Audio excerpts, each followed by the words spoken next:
Hi everyone. You're already laughing. Woo! Hello everyone and welcome to another episode of the Second Nature podcast. This is episode 45 and that's 5 more episodes to 50. We are back again. We've been somewhat consistent. I know some of you are surprised. Yeah. I am too. But the grace of God has been keeping us going. But we're not here alone. We are actually, let's introduce ourselves. My name is ARAMIDE. My name is JIREH. You know the voice. You know who it is. You've seen the face. Yeah, that guy. Excellent stuff. And we are here with a guest. This person has never been here before, and we are very privileged to have their wonderful presence. They are going to bless us today. So get ready. Insight, wisdom, vision, and knowledge. Exactly. Yes. And they are going. If you're watching this on podcast, if you're watching this on YouTube, you would have already seen them. But would you like to introduce yourself? Yeah, sure. So, hi guys, I'm Abiola. Go by Abiolas everywhere, and yeah, I'm here to join the family. Do we not do at names? No. I love how you jumped in and you just follow, like, subscribe. Normally, people don't drop their socials. I can't lie. The first time I did, I was so reluctant because I was like, people will find me on the internet. But I love that. Scratch that. No, it's good. You would have to do it anyway, but at the end. Yeah. So get it out of the way so people can pre your socials as they listen to you talk today. She doesn't post on Instagram, so you won't find anything. Follow me on Twitter. I tweet a lot. Tweet a lot of good things, funny things. Yeah, I'm quite interactive. Yeah. She doesn't seem convinced. Yeah. Yes. So, guys, we're joined by Abiola. Abiola's a dear friend of mine, and with that, we bring it to the topic of friendship. Whoa! Look at that transition. That's so great. Nice and easy. Yeah, we're talking about friends. You know, Drake or Aubrey Graham said no new friends, but in Christianity, that just can't run. So, you know, we need to be not pally, but we need to lock arms with our brothers and sisters in Christ and our fellow unionship for the love of God that we have, you know? All that cheesy stuff. For a long time, I was part of Team No New Friends. I was like, I've got my posse, I've got my squad, I've got my group. Everyone else can stay far away. But since finding the Lord, amen, now it's like people want to be my friend because apparently I am awesome. You didn't say that so convincingly. So no, I don't want to be like braggish, like braggadocious or anything, but it's the truth. It's the truth. Yes. I can't say the same for myself. Not everybody wants to be my friend, but there's a very good reason for that. My outward demeanor makes it look like I'm annoyed or angry at everyone. Abiola's agreeing, saying it's terrible. So terrible, guys. Oh, you wouldn't want to be. You're gonna be like, no, it's not true. Oh no, JIREH is the worst when it comes to facial expressions. Oh no, yeah. ARAMIDE, why are you shaking your head as well in agreement? What's going on here? Let's not get into that. We can feed back to you later. It's called peer review. We'll do that at a later date. I think the topic of friendship, I was listening to like an old episode of another podcast ages ago, and someone was saying about how people on social media like to, if let's say like someone's friend does something bad, people come out to be like, I'm this person's best friend. I never knew them to be like this. And like friendship is not just something that you do one-on-one, it's something that you very much put online. It's very much like an aspect. Someone on the outside will not only see you, but they will see the company you keep as well. They will see what you think about that company, and also they'll use that to judge, you know, what's that saying? The friends you keep say something about you, or show me your friends and not show you who you are. Exactly. So the topic of friendship is very important, but we don't really talk about friendships that much. It's more about romantic relationships, who's marrying who's engaged to whom. But the Who's topic of divorcing? friendship is, God forbid. Um,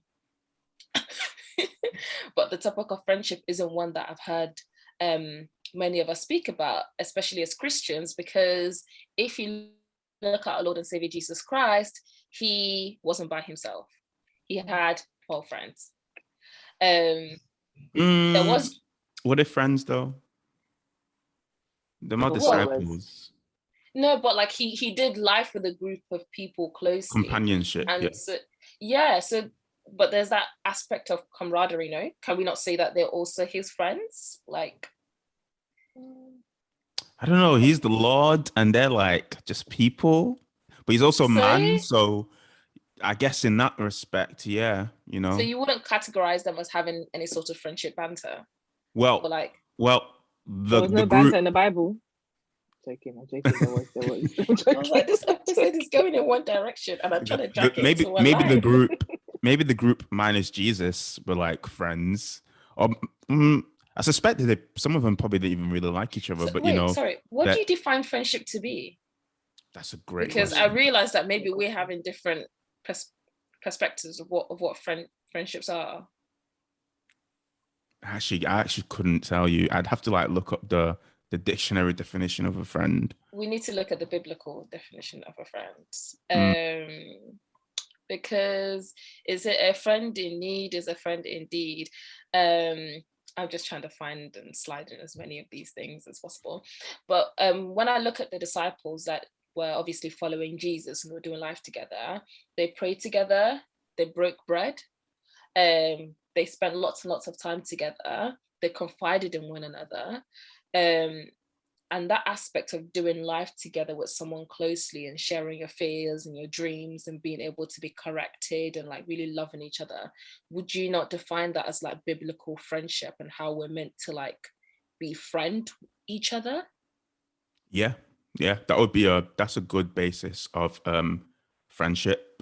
Yeah, definitely a good understanding, because I guess in the world we don't really see much things like that, so it kind of skews your understanding of what you think friendship is. Yeah. But what do you think, Abiola? I definitely agree with you. I think friendship is something that you do life with these people. You go to these people for advice, you break bread with these people, and they're also people that you are accountable for, and they are accountable for you as well. At that same aspect, I think like someone like an associate, not an associate. Yeah, an associate. Acquaintance. You're not really accountable for them. It's like a high and by. We can go dinner, we go brunch. But with friends, like you go in brunch and dinner with acquaintances. Oh, I do. I love you've got money. Brunch. Any opportunity to eat, I can't lie to you. Even if we're enemies, I'll still be seeing if I can got money, mad. We need to speak later, Abiola. If you're a friend and if you're an acquaintance or anyone else in my life like that, if you want to take me out for brunch, I'm all up for it. I can see that people are living life here. So let me also I think in this situation, you both split the bill. You said take me out. So I'm assuming that you want the person to slide their card across the table and say, don't worry, JIREH. What's wrong with that? No. You pay for your own meal, bro. You actually pay for your side. But yeah, like accountability is everything in a friendship. And I think it's that level of, is that person my friend or an acquaintance? So yeah, that's it for me. That's very true. Anna, what do you think? I guess, what's your understanding of what, like, how would you define friendship? Yeah, how would you define it? I'd say a friend is someone who, as Ab was saying, like does life with you, like someone who's there for you in all aspects of your life, like when you're a bit of a bum, when you're doing well.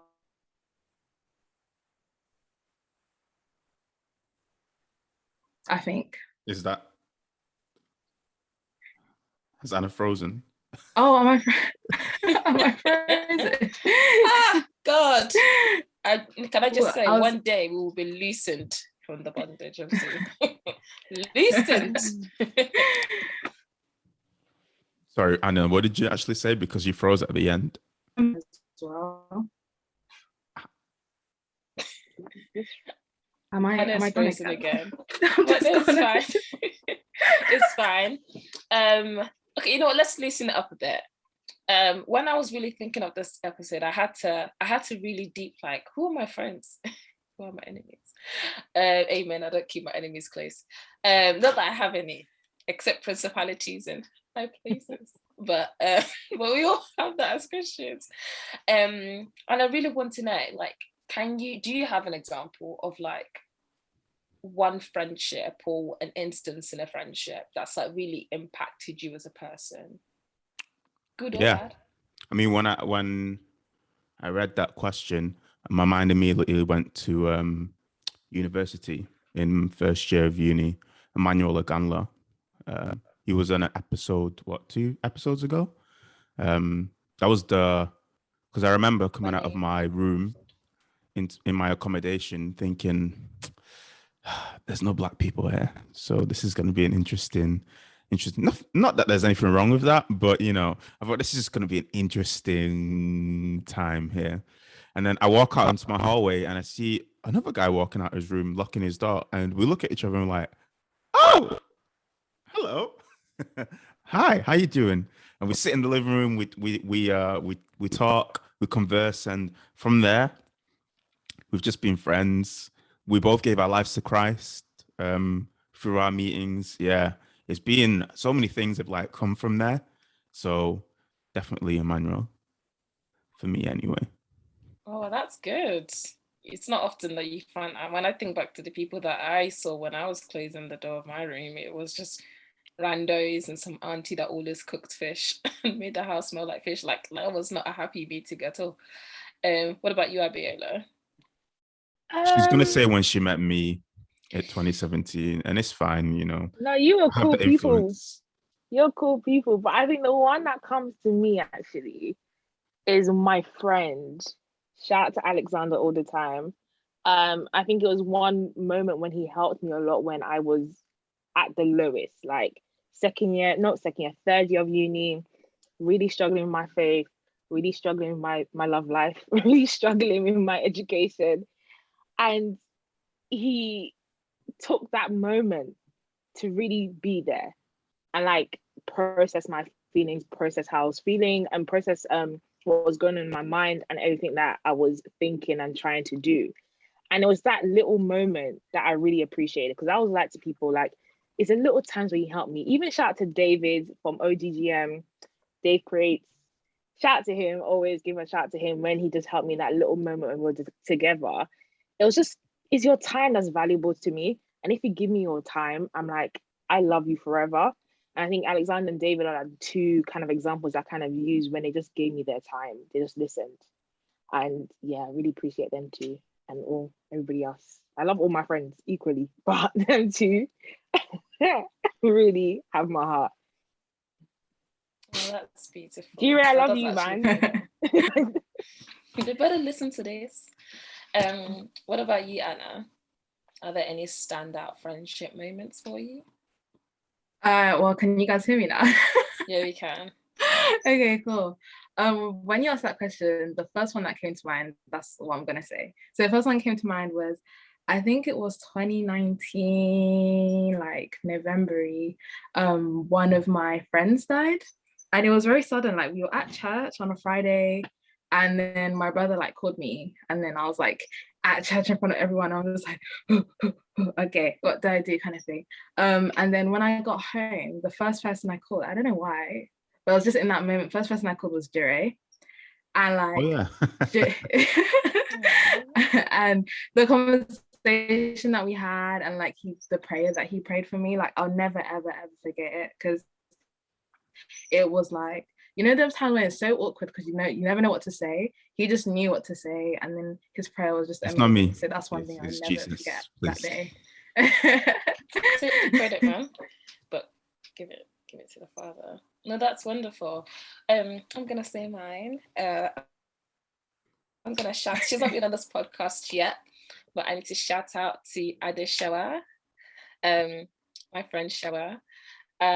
This girl, oh, I don't know if I phrased it, but this girl, I met her at uni, and a couple of weeks ago, I came across a text message I sent to someone when I was at uni. And when I read it, I was gobsmacked. I said, "Who did you think you are?" I said, "Are you Sorry, what did you say? I said terrible things. So what happened was we're in a group chat and I'd added someone and said horrible things about them to say, "You're incompetent, you're this, you're that, you're this." And I'd sent it to my friend like, "This is what I put." I said my mind. And in my head, I thought that was okay. And it made me think about the type of person that I was back then. And like, Showa has consistently remained my friend. And like this girl's corrected me, laughed with me. And she was the one that would always insist, "Aramide, let's go to church." And I was like, "I'm not Christian. I don't do this religious thing. I want to be out in the world. I want to shake my ass respectfully in the curves." Like, I wanted to do all these things. And I was doing them, but she'd always take me to church and she'd always be there every time. I'll be like, "Is God real? What is this?" And like, now I look back, I met her in 2015 and I look back and I'm like, 6 years later, the transformation. And I was like, I don't know if I'd be where I am at this moment in time if it hadn't been like for our friendship and like her always just telling me about God and her like being like a voice of reason. Like if I wanted to like talk smack, I would go to certain friendships. But if I wanted to like actually get sound advice, I would always go to her. And I can't deny that that's like a massive friendship that's actually changed my life. Let me see. Like, Yeah, I can testify that Showa is a good friend. Yeah, that's all I can say. Yeah, and I guess from the good and the bad, because at one point we can go to the friendships that were kind, the friendships that were that were not good. But what have you learned about friendships? Like as a person, as a Christian, do you think it's important? Because like some people are part of Team No New Friends. Some people believe you need to keep everyone at arm's length. But some people are too involved in their friends' lives, like where you stuck at the hips. But like, what have you learned about friendship? Well, what I've learned is sometimes you just have to remove yourself from your own view and put yourself in the other person's shoes. That's what I've learned. Because many a times you think, right, this person is violating. Are they okay? Is everything all right at home? But, sometimes you just have to relax, calm down and think, what's the other person going through? What's going through their lives or what's in their head? And sometimes, you're justified to feel the way that you feel. Sometimes people are generally mad, but, yeah. Yeah. No, that's very, very true. I think anyone in close proximity to you, you will see a side of them that no one else does. And that can grate you as a person and then you find things out. What about you guys? What do you think? Don't jump over each other to answer this.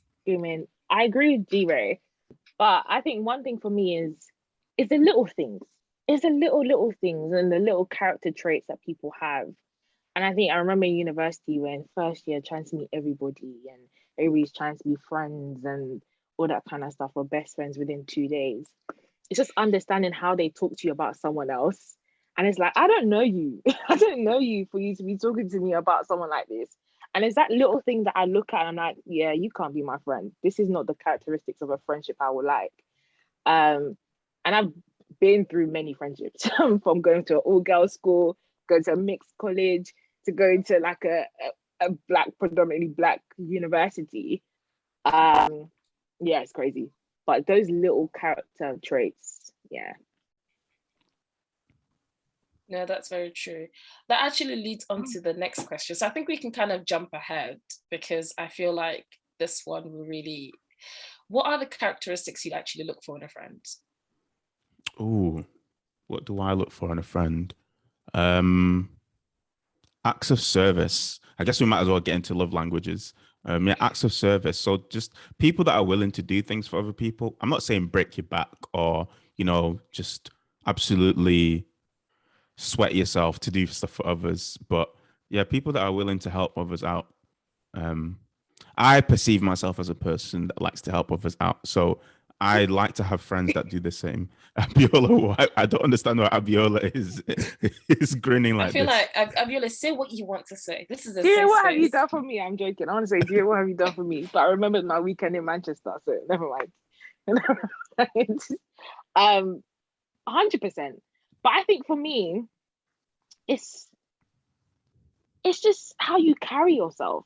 I think for me, everybody knows that if you know me personally, I like to carry myself in a nice way, very, Listen, very Abiola put doesn't like when together. people shame or embarrass her. That's her I main. don't like it. But who likes that though? Like that stuff you pray against. Like, God forbid my friends shame me or embarrassed by me. Like I put myself together. So there's people that put themselves together, go that extra mile to like, life might be life in you, but you know what? There's always good parts of life. So I'm gonna put myself together today and go on with life. And I think it's those little kind of things of what is your perception of life and your perspective. Are you always negative or are you always positive? Is the glass half full? Is the glass half empty? You should ask All that those little question again things. and aim it at Aramide. Are you always negative or are you always positive? I'm a realist. That's how I'm gonna answer that question. I was to say hi. Oh God, release me. I am a realist. Some might say pessimist, but those people are lying to themselves. Me, I think if you're realistic, you will not be disappointed. You can always hope. I'm incriminating myself, and I feel like I'm giving JIREH ammunition. Anna, what do you think? Enlighten us, please. What do I look for? I think, you know what, I've learned in uni especially that people that even are your acquaintances can do things and go out their way to really do things for you. And then like buy you brunch, right? Yeah, exactly. Or take you to dinner. I don't know. So like you shouldn't really always just use those as a marker for good friendship, basically, because people that can, I don't know, maybe you've hurt yourself and they leave their home at inconvenient time to help you, can also be people that like talk about you behind your back, like, you know what I mean? So I think what I've learned is that like over time, just creating more points for there to measure your friendship against, and first and foremost, like people's level of faith, and not just saying that obviously you should only have Christian friends, but that's one of like the main things, and then the rest of them just like is a tiered list, so it keeps going downwards after that. But actions isn't like, or what people do isn't so high at the top. I'd say maybe like in the top 10, but like, I don't know, just because from experience, like I've just seen that people that do go out of your way for you and genuinely do things that are, you'd say, are very kind, aren't necessarily your closest, the people that you're closest to, or they might not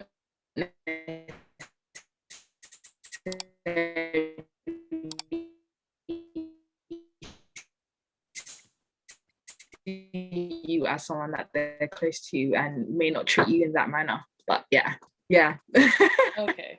The word necessarily took a few seconds to arrive at our end. I was like, why actually got making faces? Did I offend him? No. Me, I can't. Yeah, I'm just like this. But no, that's actually very true, because sometimes you think, especially if, let's say, you're someone who, like, you're very acts of servicey, or like people in the past maybe haven't done things for you, and then when someone shows you a bit of kindness, you're now like throwing yourself on the ground like, oh, this is my friend, oh, I love this person. These times, like, that act probably wasn't even a sacrifice for them. And also they could just be using it to get like a hold in your life, just so they can know a bit more about you. Because some people, they'll check up on you and you're like, this person's my friend. But these times they're just looking for like stuff to gobble about in their group chat. I'll say for me, like I notice that the people that I am attracted to and want to be that like friends with them are people who just seem to be like confident in who they are. Like there's something about someone who is confident and who's unapologetically themselves that it's kind of like, ooh, I love this. Relax. But like that's definitely a thing for me. But most importantly, people that show up. That people that actually like make time, people that say something and actually do it, and like they actively go out of their way to think, how can I serve you as a friend? Because friendship without service is, I don't know what that is. You're just wasting each other's time. Because you're not actually just doing vibing life together. Yeah. Come together, let's vibe. No, I don't want to do that. But in terms of like actually finding ways to like better your friend's life, or like even if you have a gift, or by spending time with them or blessing them in one way, shape or form, and actually going out of your way to seek that out, that's actually something that you can really do in a friendship. I guess, do we see these as like, if you always talk about Twitter because that's where I be. But I'm just there to like stuff. I don't even retweet. I'm just there to like stuff and send it into our group chat so we can enjoy the content and then go on our merry way. But I guess in the age of social media, do we see these as characteristics that people are bonding over? Because what I'm seeing a lot is drip. No, to be honest, I'm gonna be very honest, right? Drip can actually make good friendships. ARAMIDE, did you side-eye JIREH then? I thought there was a little side-eye. No. When you said sorry. drip, I said the only person I know that bonds with people over drip is a person on this call called Abiola. That's it. At me. Honestly, one of my closest friends, we bonded over trainers.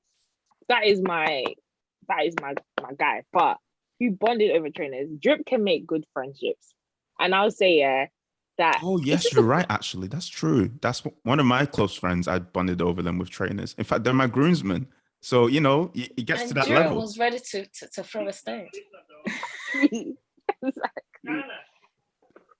You actually make good friends via Instagram and Twitter. I've made a couple of amazing friends. And it's just those little things you have in common. So it might be trainers, it might be, what did I make one recently on? A clothing, or like just a conversation about church, or a tweet that you tweeted and someone's like, oh, can you tell me about this more? And then you just start making friends, start talking more. I mean, a couple of friends like that. So I would say Twitter and everything. I don't know if I'm going to the question, but I wanted to go back on a point actually that you made and about serving people. So one thing I always start a friendship doing, right, is asking myself and asking God, how can I serve this individual, right? And how can I be the best friend I can be to this individual? And talking about love languages. So my love language is physical touch, and in a physical touch in a relationship, but words of affirmation, Lord, JIREH, keep that to yourself. Words of affirmation in a friendship. But I have this friend that is acts of service, and that's not, I don't know how to do acts of service at all. Like I'm quite I don't know what to do. So I always ask myself, like, how can I be a best friend to you? And I always pray about it as well, in terms of what are the little things that you would like me to help you do that you know I'm capable of doing. And I had like a whole kind of discussion with them at the beginning of our friendship. And I don't like going deep with friendship, but there's some people that, you know, I want to be friends with you. I want to stay friends with you because we have the same kind of mindset. And it's just understanding that and hashing that out in that communication, just communicating to each other that this is what I like, this is what I don't like, and this is how we can help each other, and being accountable for each other. So yeah, bouncing back to the new question. No, can I just say that's actually beautiful. Like, I know I do. You know the ones where you're like, I'm gonna pray for this person and end up praying for the entire world. But like we should actually commit our friendships to prayer. I don't know if that's a regular thing that people do, because some people are like praying and fasting over boyfriend and girlfriend. Some people are praying and fasting over money. Oh God, make me taller, give me inches on my head. God, give me this, give me job, give me BBL, and all these things that people are praying about. Lord, give me We BBL. should commit everything to prayer. If that's what you want. But like, it's not often that you hear people talking about actually praying for their friends and praying for the friendships that they're going to embark on. Because sometimes we take our friends for granted because like, oh, you're my friend. But like all these other, like you expect to make friends in this life. But like everything else isn't so definite. Like you might not make money, you might not get married, you might not do things. So people then tend to pray about those things. But like the friends you actually have, that's the thing. If you don't pray for your friends, actually start praying for your friends and praying about your friendships as well, that God will help you to actually be a better friend to people. Because so I guess besides prayer, what are some other ways that people can make godly friends then? Because some people don't pray, so you know that's an error already. But yeah, what are some ways?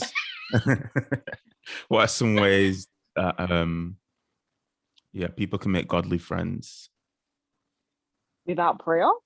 Godly friends without prayer? That one How is does something. that work? I think we need to do an episode about this because I didn't know that people don't pray. You'll be shocked. Okay. Yeah. Friends without prayer. Well, not friends without prayer, but like, okay, you've prayed, but like, what are some other things that you could do in addition to church, prayer? find some friends. Yeah, communities are everything. Like enter that community, Bible study, church, retreats, all that kind of stuff. You can make amazing friends through there. But social media as well. If you like someone, don't be shy. Like, don't actually be shy. Don't slide into their DMs and be like, "Ooh, just have a nice conversation." 99% of the time, they'll be lovely. You might have that 1% that are horrible people, but that means that they're not meant to be your friends. They're supposed to move on. I don't know how true that is, because 99% of the time they might be lovely until you get to know them and you think, this is a very wayward person. What have I gotten myself into? Do you want to act them, JIREH? Because this is a very specific That's not thing. specific. That's just sometimes people. How many times have you slid in someone's DM to be their friend? I've never slid in anyone's DMs to be their friend. I actually just talk to people face to face. That's how I make my friendships. Because people on social media can perceive them, can be one thing, but in person they're completely different. Mm-hmm. Yeah. So, and if you're different, if you act different in person, then my gosh, you might be a snake. So we have a problem there. But that's something that you can get to later down the line. You know. Okay. Okay. I'm sure there's a subset of people who's this advice. No, this is actually not about anyone, Aramide. Maybe you need to. No. I'm not saying that. I'm saying that. Maybe you need to think that this is just general. Okay. Okay. Okay. I was just saying that there's some listeners who would specifically benefit from that advice because they're meeting people who are correct online but wayward in person. But thank you for that extra information. And I genuinely think I think sometimes as a generation we tend to be very cautious of people. Either because we don't want to make new friends, either because we've been in a panoramic for a year and a half, or like bad experiences with people. So it means that when someone approaches you genuinely, you might have your backup and you're like, but why do you want to be my friend? Why do you want to get close to me? What are you looking for? What is it that you actually want from me? And obviously that kind of that trepidation comes from somewhere, because we do have people who are snaky, who are a bit slimy, who want to get to know you. But I guess in the Christendom, can I say that we can have more confidence that the people approaching us are correct, and they just want to be our friends? Boy, your face is not encouraging me. But I guess we can, even if you don't know the person, if you know that they are a Christian, an actual Christian, you can have confidence that you can actually trust the God in them, even if you don't know them straight away.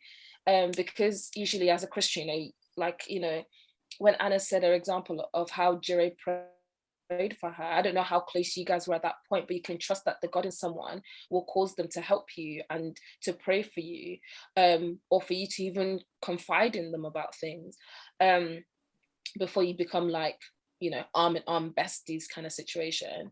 But actually, just having conversations and not really having too many expectations. Because I know, for example, as a Christian woman, if a Christian guy wants to be friends with me, if I was to tell certain Christian women, we say, no, he wants to marry me. You know, he offered, you know, he offered me a drink when I was choking. And because of that, I knew that acts of service was his thing, because he noticed that I was choking on this drink, I was choking on this food. And by him offering me drink and slapping my back twice, that says that he wants to be like, people just tend to overthink things. I don't know what Christian men think in it, or if they think at all. But like, no, not in that way. God, this is a mess.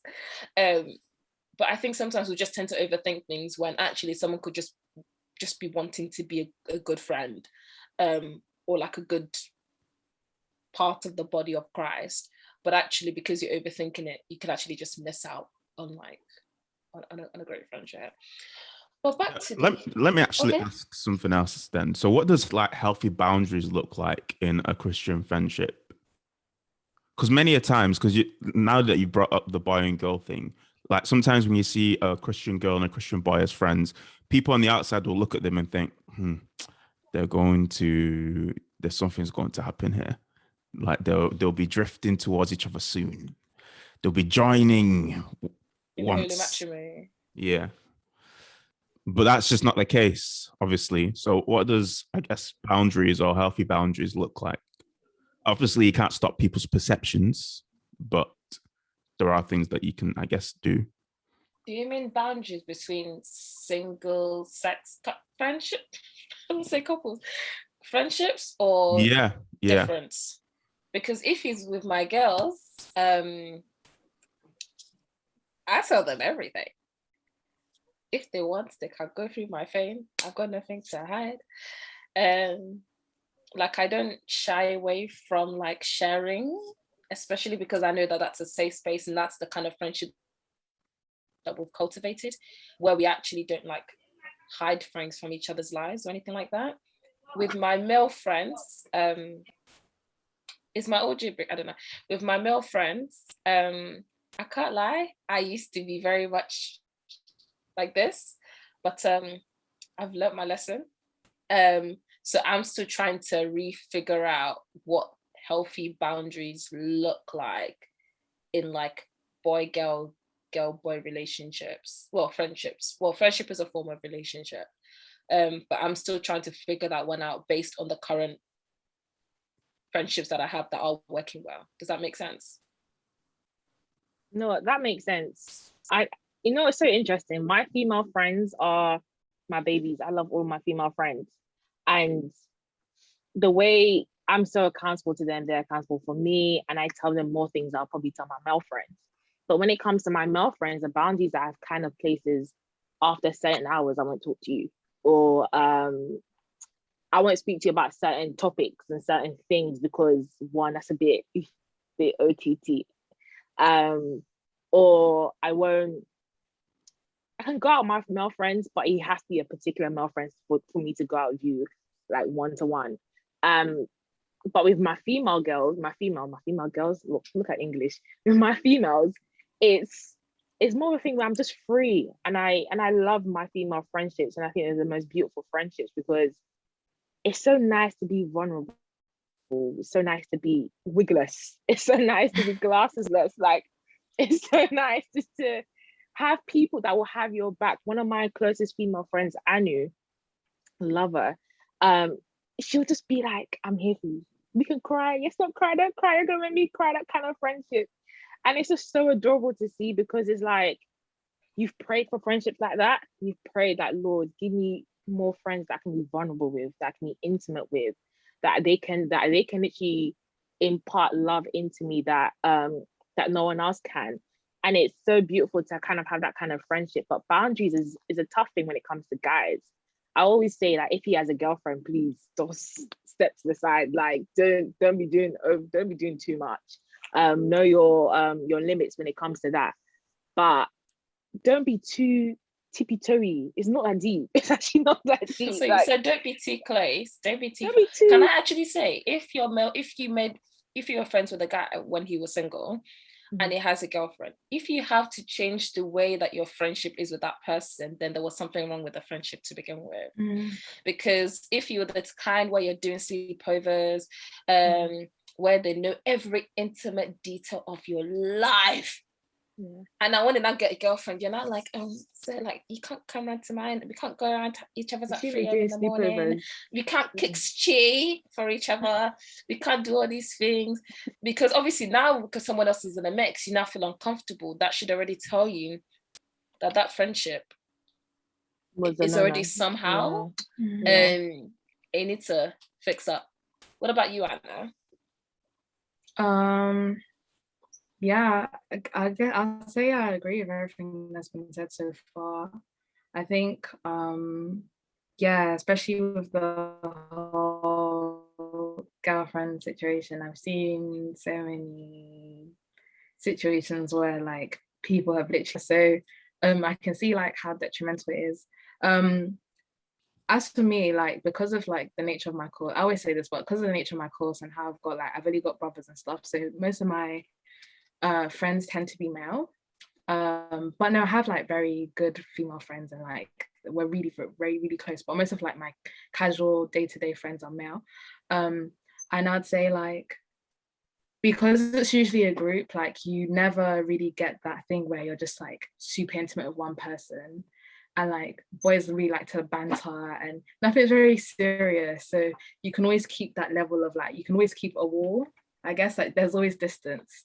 You never have to be like too close to someone. So I like associating myself with like groups, because then you're never forced to be like intimate with one person.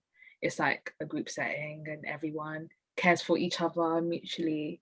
And if I don't look out for someone, there's always someone else there to be there for them, and vice versa. So I'd say like maybe not isolating yourself with just one person, but trying to be in a group friendship, so another guy in the group can take your place, and do that, so that, let's say if there's a girlfriend involved, she won't feel uncomfortable. I had something else to say, but I can't remember now, it's gone. But yeah, so that's one thing I'll say. Yeah, actually I want to hear your perspective, JIREH, because you're a Christian man. So they say, yeah. Why are you trying to act cool? I was like, why are you trying to form cool? Please. My perspective, I'm a Christian guy. What perspective am I given here? As to like my male friendships and my female friendships? Yeah. Oh, so my male friendships are just really calm. Like Hannah said, guys aren't really serious like that. So, and when you do get serious, it's you kind of had to break down the walls of being uncomfortable. I think that's what most guys have to deal and grapple with when they're being what's the word? Intentional and deep with one another. Because many guys have like superficial relationships.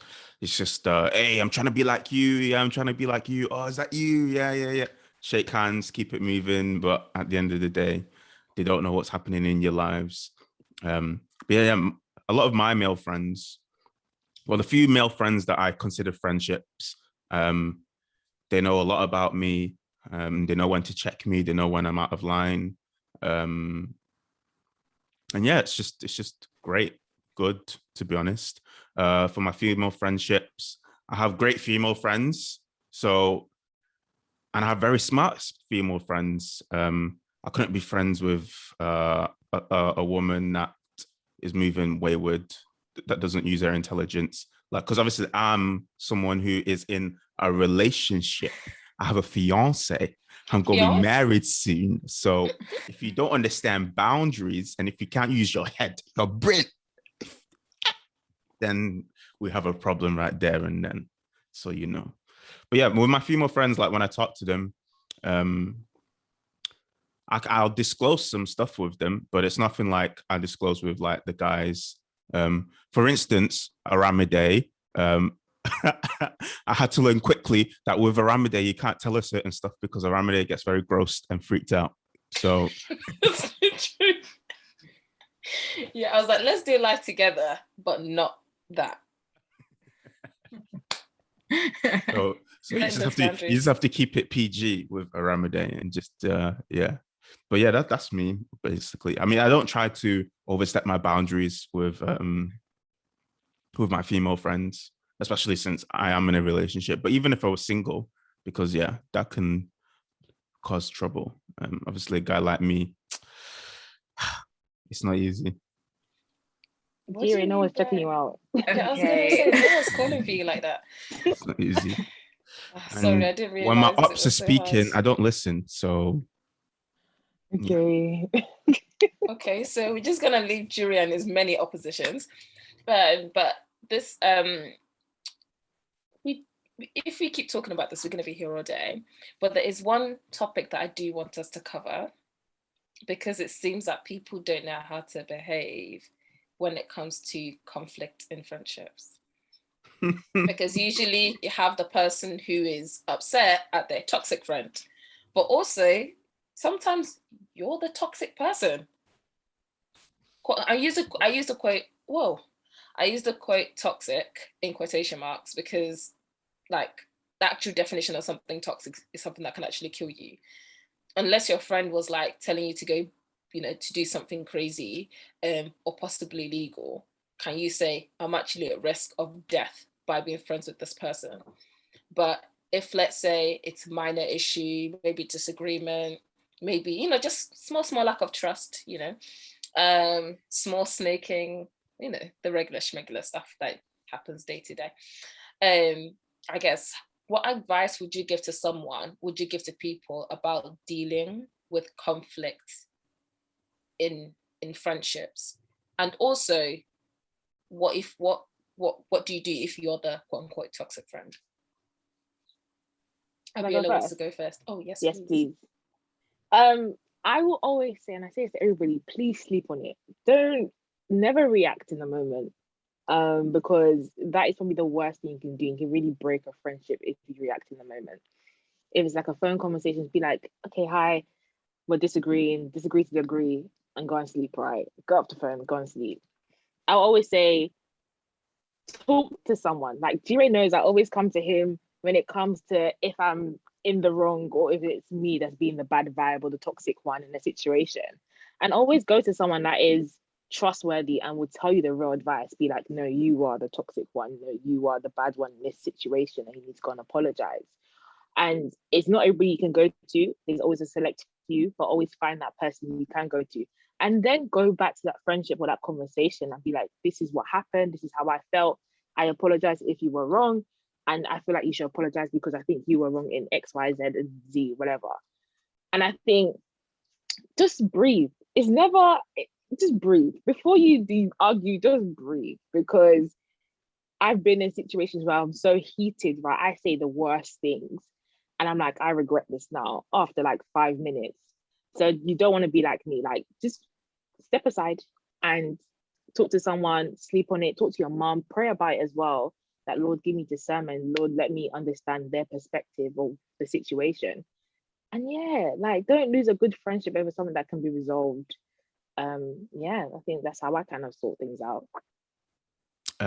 For me, I always say that there's like 3 sides to every story. There's obviously your side, the other person's side, and then there's the actual truth. And the actual truth is where you need to kind of position yourself, where you see things from both sides. So even if you're in the wrong, or even if you're in the right, you kind of have to think, but how's this other person thinking in order to come to do what they're doing? Like Abiola said, definitely don't act out in the moment. And it's very hard not to do so. But many friendships have been destroyed because people just acted out in emotion at the time, or they weren't thinking, or they just weren't thinking. Sometimes I always say you just have to be a bit more calculated in how you either like speak, conduct yourself, in how you operate in your friendships, because anything you say can be used against you. Anything you say can really hurt someone. So yeah, but if you're the toxic friend, like Abiola said, sleep on it, and pray. You definitely need to pray and ask if you're in the wrong, because if you're praying for that the other person will see your point of view, go back to prayer. Abandon that prayer straight away. I think 'Cause God God will is say looking this at you prayer is like- void. Back to sender. So you definitely need to pray and either ask if you can see, well, not if you can see, pray for forgiveness, one, pray for clarity, and pray for gentleness, because things can escalate very, very quickly. And once things escalate, it's normally really hard to de-escalate. So yeah. Thank you so much. What about you, Anna?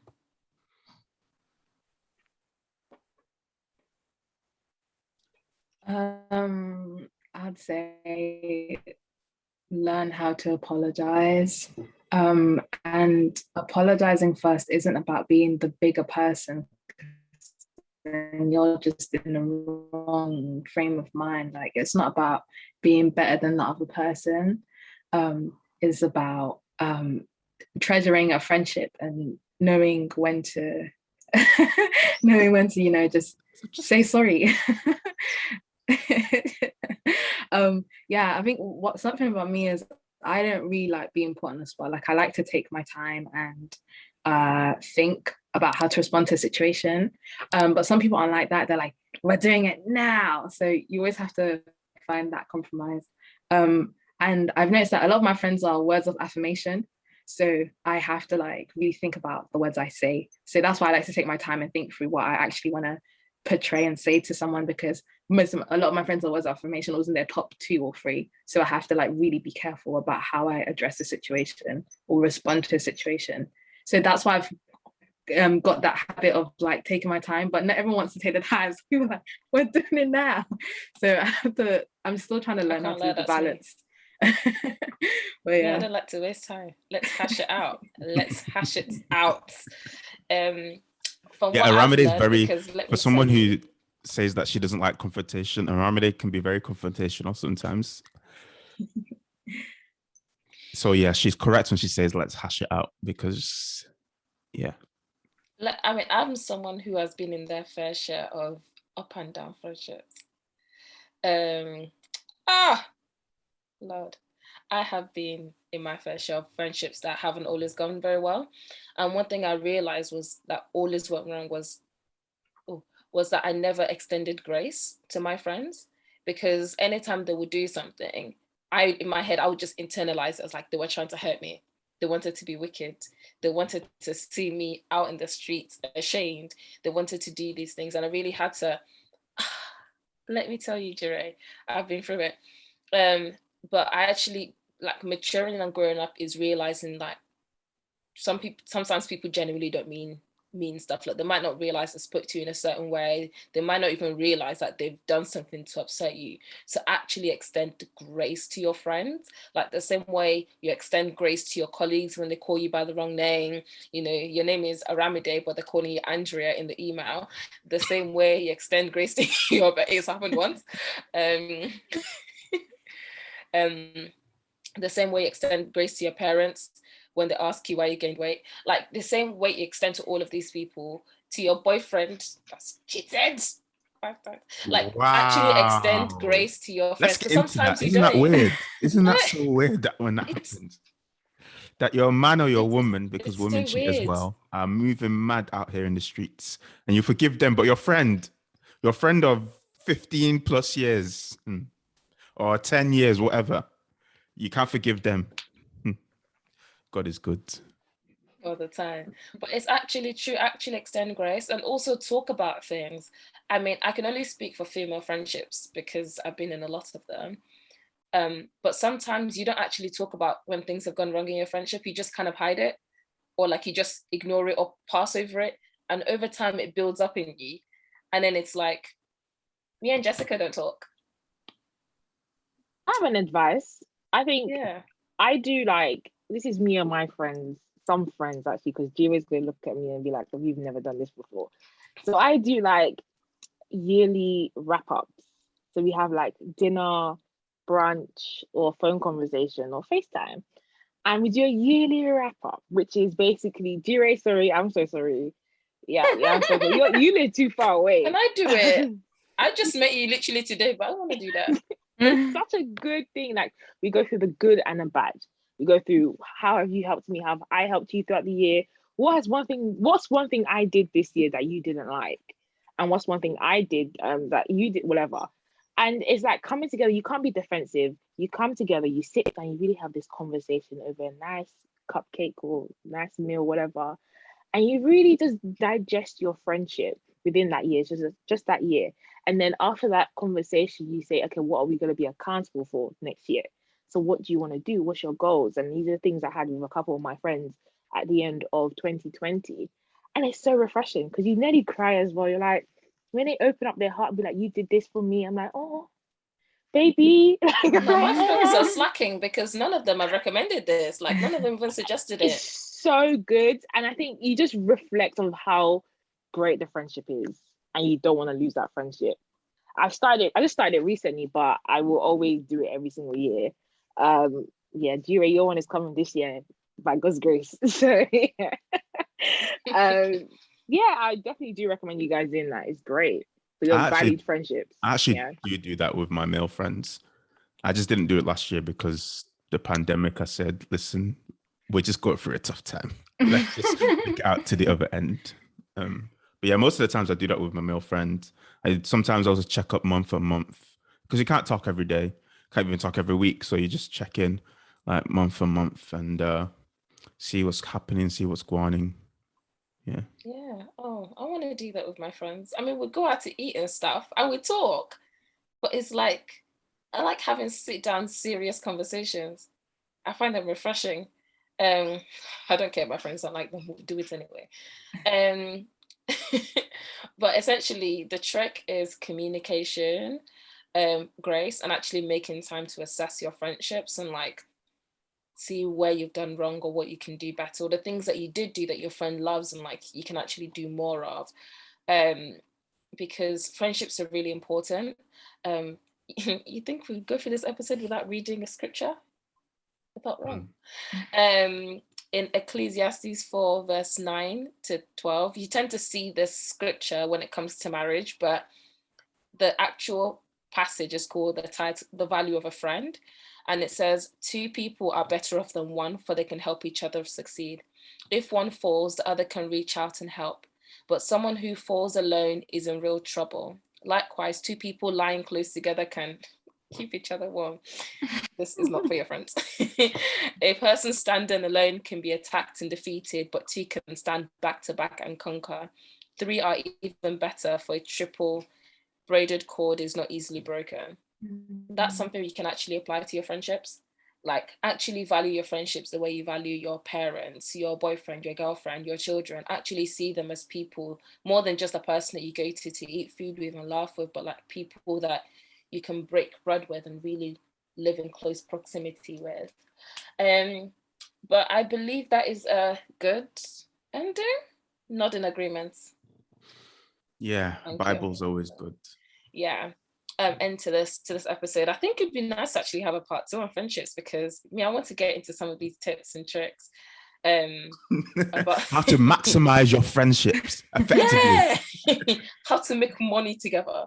How to do brand deals together. Because we hear all about, looking good inside a friendship, but also, coming out correctly. So are there any key takeaways or any last minute tips you'd like to give to the wonderful listeners here at the Second Nature podcast? I would say my last tip and advice for everybody: don't stretch yourself thin. Always don't try and get so many friends and want to be friends with this person, that person, because you have to take care of yourself. I think one of my sisters in one of my fellowships said this one time: I don't have that many friends because I'm going to stretch myself thin and I'm going to end up not being a good friend to everybody. So just have your handful of friends that you're really good to, you're really accountable for, you're really intimate with, and you should be fine. Don't always aim to have thousands of friends. It's not really worth it at the end.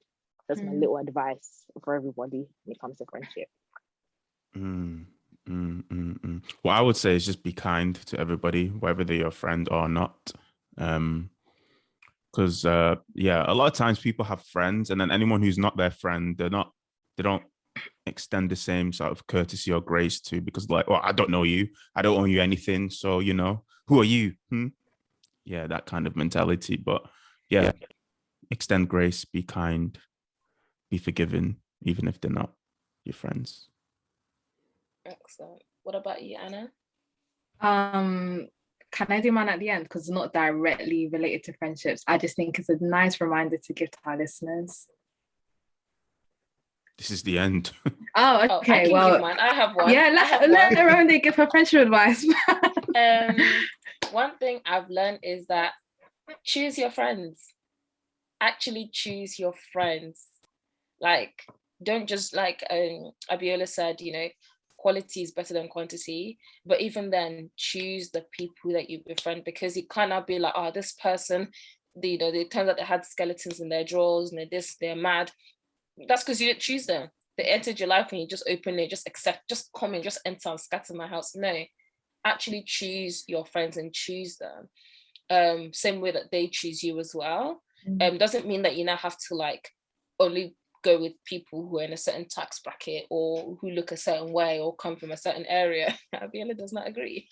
Oh, my friends must be rich. But in terms of like characteristics that you look for in people, I love all my rich friends. Look at these elitists. In it. I mean, I don't want any of my friends to be poor, but if you are, that doesn't mean I'm not friends with you. We will not beg for bread in Jesus' name. But yeah, just actively, like, just look at their characteristic and actually actively accept them into your life, rather than them just passively entering and just kind of like just taking up space. And now 2 months later, you're wondering, why is this person here? Now I have to keep talking to them. That just creates resentment. Yeah, that's my tip. Lovely. I say pray about it. But on another note, last month was Sickle Cell Awareness Month. So if you're listening, please go and donate blood if you can, and save someone's life, because that's another way you can love your neighbor. Amen. Amen. And I'm sure many of us probably have friends who have sickle cell or know someone who does. Give your blood if you can. Some of us, we're told that our veins are too small and we should go to the gym, make them bigger, and then come back. I've tried 3 times, and despite not being able to give, I've even tried. Some of you have not tried. I've not tried at all. Please, readily give. I've given my blood, and I'm lined up for the next one. Let's go. Inject it. But yeah, guys, thank you so much for listening. And before we go, we have this thing that we do. If you don't know by now, good for you, innit? Abiola, we will know if you've been listening or if you haven't been listening. Just saying. If she has not been listening, listen, when this episode ends, I'll be having strong words. Okay. JIREH is not lying. So, and with that, we say peace, love, joy, happiness, and all them things there. Bye, everyone. Bye, guys.